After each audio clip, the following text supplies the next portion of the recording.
Hey guys, Mr. Sachs here. This is the first video in a series of videos that's going to show you how to create all the components or how to sketch and fabricate all the components we need for our mini basketball system for STEM enhancement.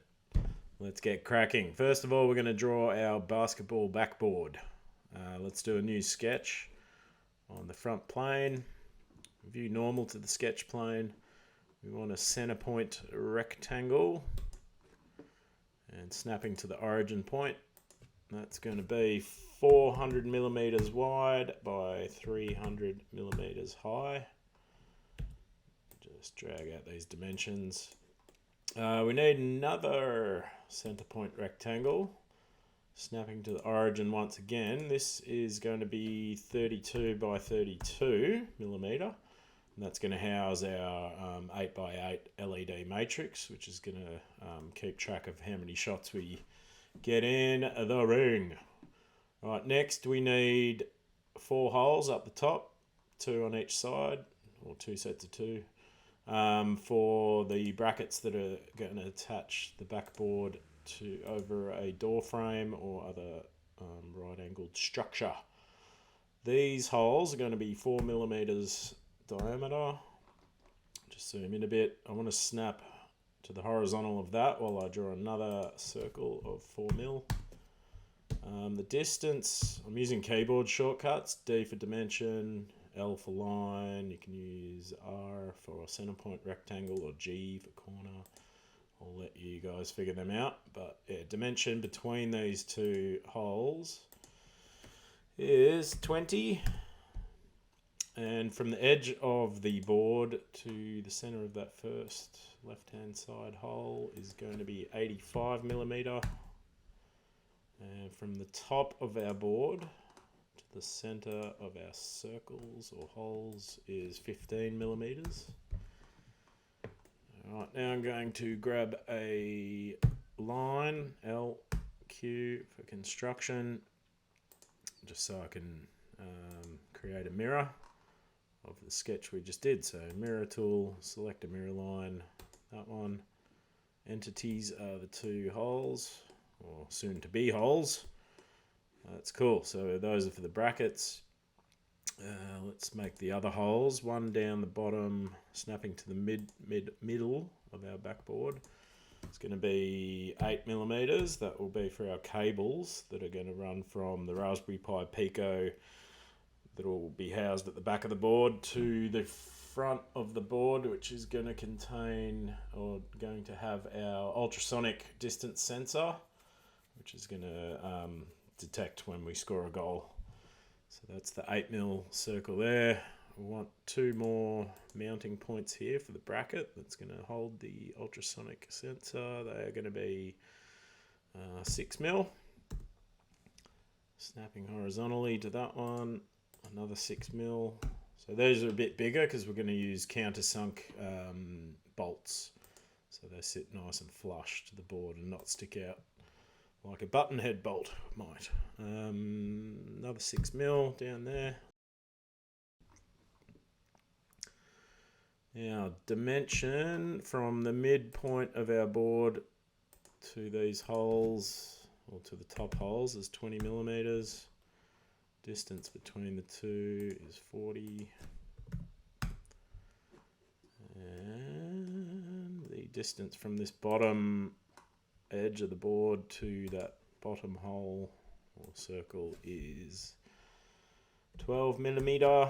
And again, from the bottom of the board to the cable management hole will be 33 millimeters. BUT. Sketch fillet time. Sketch fillet Shift F if you wish on your keyboard. We want these to be nice and rounded in case you got little siblings that like to cut their fingers on everything. Let's just make it round and it will break less easy as well if you happen to drop it off your door frame because it's a rounded edge. Let's make it 20 millimeter diameter. Now Onshape should pick up that I want to make all of them 20. Yep. Enter. That makes it easy. Yeah. And last corner. Done. Looks a bit messy, but never mind. Let's accept that sketch. And then the final step in this part is extrude or create some new material. We are going to use 3mm cast acrylic, so we can cut it out on our laser engraver, and also you can do laser engraving on the board itself if you wish. If you wanted a bit more heavy duty board, you could use 6mm plywood, or you don't want something heavier or thicker than that, because then it's gonna potentially annoy your parents or caregivers with the constant slamming of the board against your bedroom door. Alright, I'm happy with that. I'm not happy with the default baby blue color, so let's change that. You can keep it if you like it. I personally do not. So I'm going to go a little bit dark grey. Radical, radical, radical. Alright, that is it for part 1. Oh, let's just name it Backboard. Rock and roll. I'll see you guys in the next video. Bye.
Hey guys, Mr. Sachs back again. We've done our backboard. Now it's time to do the door brackets that are going to hang the board to a door or other structure. So we want the back of the backboard. So let's go to the back and do a new sketch, view normal. I want the corner rectangle tool. I'm going to snap to the top of the board, drag it out. It's going to be 50mm wide and 50mm high. Dimension 50 high. And we want another little rectangle that's going to be 50 wide, but this one's going to only be 1.5mm thick. Done. And from the edge of the board to the edge of the bracket is going to be 70mm.